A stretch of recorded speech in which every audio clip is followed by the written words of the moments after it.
历史课本告诉我们，泉州人就是信保生大帝，漳州人就是信开漳圣王，客家人就是信三山国王。跟着课本的脚步，我们来到全台湾三山国王庙最密集的地方宜兰。怎么来拜拜的都说吼罗维，这是怎么回事？难道历史课本骗了我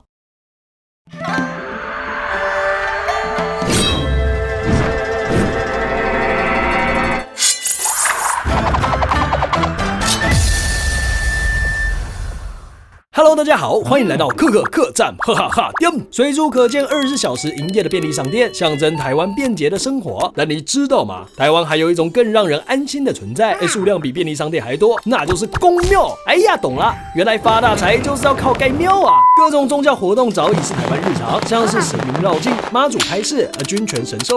如果妈祖不够，还有关公、观音佛祖，巴拉巴拉巴拉，天上神佛都快比地上人多了。当中许多神明都是早期福建、广东两地汉人带来的原乡信仰，像是三山国王，这是广东潮州地区的守护神，原本是当地人，哇，好大大的3座山呐！敬畏自然所形成的山神信仰，分别是潮州当地的景山、闽山、老兔山。没想到一信下去不得了啊！各种山神显灵，甚至协助平乱的传说洗版几世界，让这3位山神大爆红。到中国宋代就被政府征召，封为国王，从自然神进化人格神，做主你先来的元神，来就係你就可以英雄。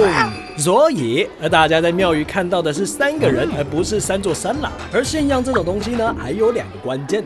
第一就是你要越信，效果才会越好。当时拜三山国王的先民，除了波比渡海来台平安生活外，也祈求能够顺利防藩，对抗山区原住民。不信的话，以后日子要怎么过啊？第2个关键，越多人信的话，还会产生强大的附加效果。三山国王庙往往也是实体 PPT 真正的乡民聚集地。除了潮州外，还有来自惠州、嘉应州等地信众来这边互相取暖照应，直接多了会馆的效果啊！也由于是来自广东潮州，又是山神，一般人也觉得广东等于哈嘎，山区等于哈嘎，这个客家专属神明的天大误会就这样抽展开了。但就好比中和里面有永和路，永和里面有中和路，而让你永远迷失在街巷当中。潮州府也不是只有哈宁，沿海地区可是有满满的吼罗郎啊！